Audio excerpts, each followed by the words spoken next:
Hello friends, welcome to my YouTube channel. मी यज्ञा दयानंद गुरव तुमचं माझ्या यज्ञा ई लर्निंग या चॅनलवर स्वागत करते. मुलांना आज आपण हिस्ट्रीचा जो फर्स्ट चॅप्टर आहे the Indian subcontinent and history म्हणजेच भारतीय उपखंड आणि इतिहास, तर आजच्या व्हिडिओमध्ये आपण याचे क्वेश्चन आन्सर्स जे आहेत ते कव्हर करणार आहोत. त्याआधी ज्यांनी चॅनल सबस्क्राईब नसेल केला त्यांनी प्लीज चॅनल सबस्क्राईब करा, बेल आयकॉनवर सुद्धा क्लिक करा, ज्यामुळे तुम्हाला अपकमिंग नोटिफिकेशन जे आहेत ते तुमच्यापर्यंत पोहोचतील. चला तर मग स्टार्ट करूया आपण आजच्या व्हिडिओला. फर्स्ट क्वेश्चन आहे आपला, answer the following in one sentence, म्हणजेच खालील प्रश्नांची उत्तरं एका वाक्यात लिहा. First one, what is history. पहिलाच प्रश्न आहे इतिहास म्हणजे काय. Okay, so the answer is history is a coherent account of the significant past events in the progress of human culture.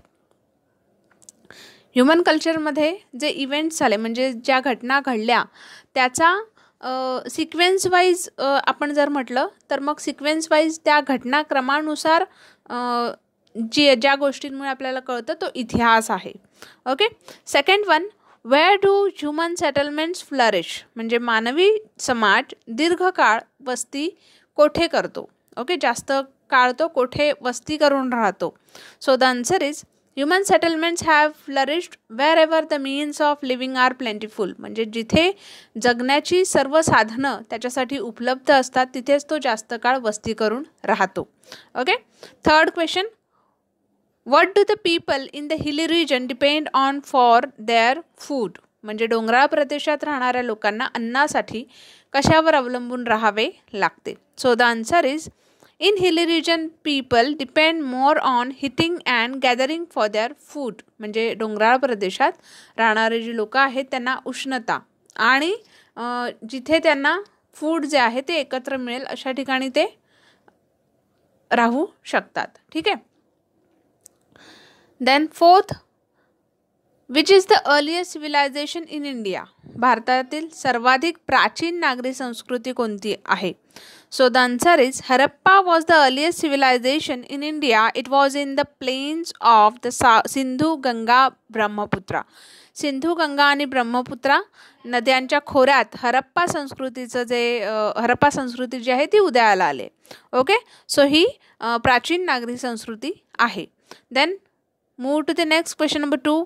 Answer the following questions in short. First one, what does human life depend on, म्हणजेच मानवी समाज जीवन कोणत्या गोष्टींवर अवलंबून असते. Okay, so the answer is all human life in any region depends to large extent on its geographical characteristics.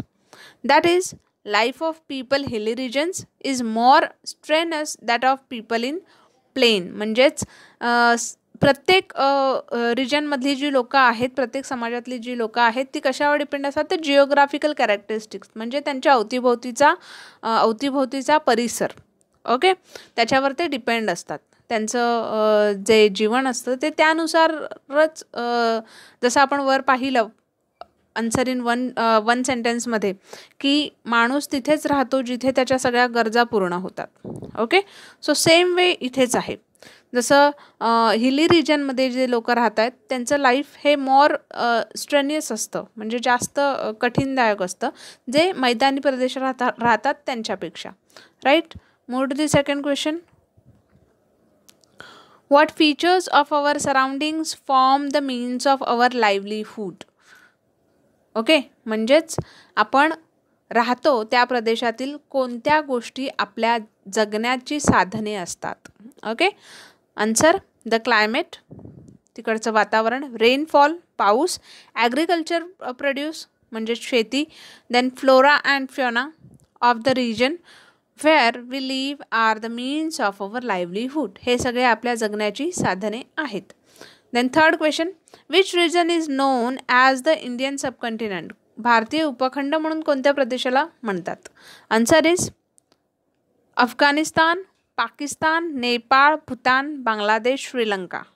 Okay, Afghanistan, Pakistan, Nepal, Bhutan, Bangladesh and Sri Lanka are known as the Indian subcontinent, यांना भारताची उपखंड असं म्हटलेलं आहे.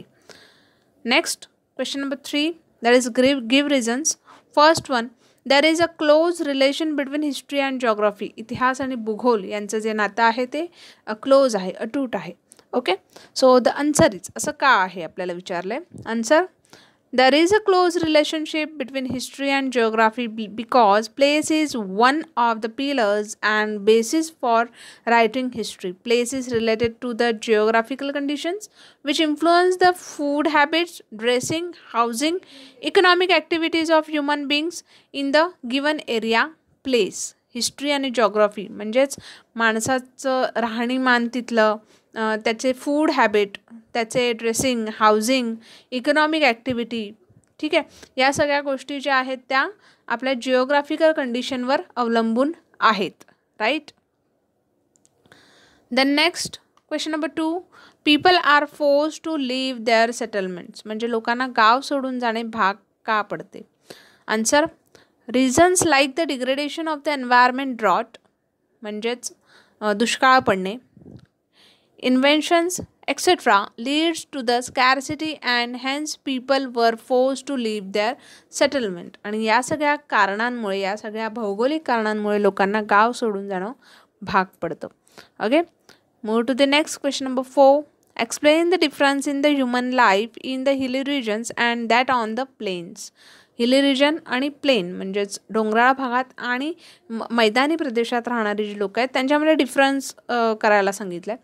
So the answer is, hilly region आणि प्लेन्समध्ये, hilly region the life of the people is more strenuous, त्यांचं आयुष्य जे आहे, त्यांचं जीवन जे आहे ते खडतर असतं. In plain the life of the people is comparatively less strenuous, इथे कम्पेअर टू हिली रिजन इथे कमी याचं असतं. Then second one, not much fertile land is available, म्हणजे तिथे फर्टाईल लँडसुद्धा अवेलेबल नसतं. ठीक आहे, पीक येण्यासाठी जी जमीन फर्टाईल लागते ती सुद्धा तिथे नसते.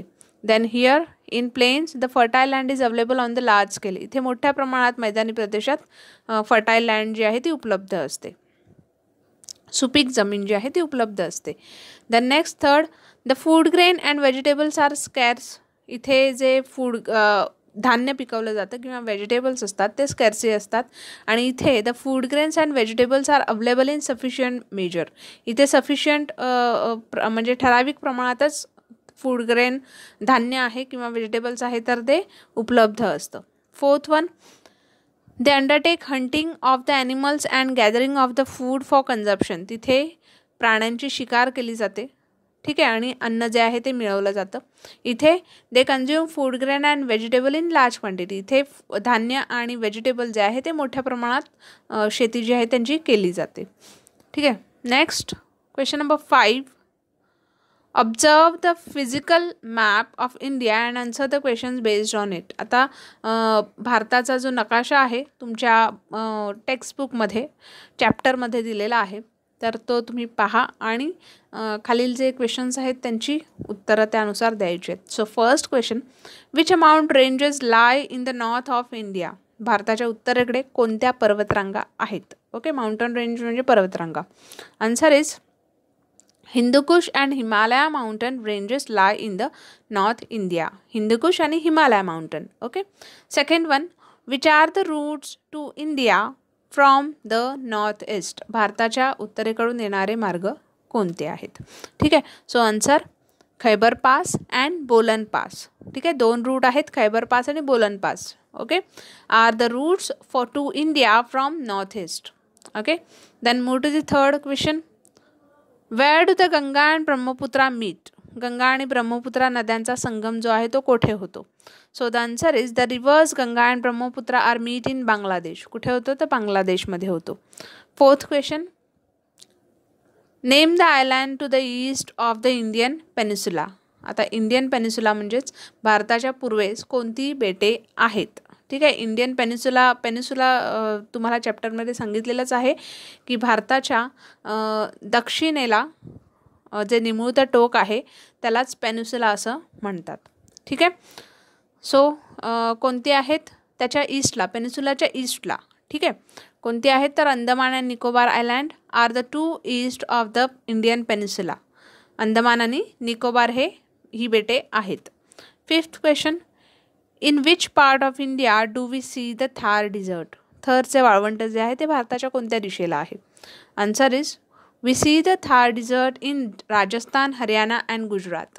कोणत्या दिशेला आहे? तर राजस्थान, हरियाणा आणि गुजरातच्या त्या दिशेला आहे. ओके. सो फ्रेंड्स, आपले क्वेश्चन आन्सर्स जे आहेत ते इथेच कंप्लीट झालेले आहेत. होप तुम्हाला आजचा जो व्हिडिओ आहे तो नक्कीच आवडला असेल.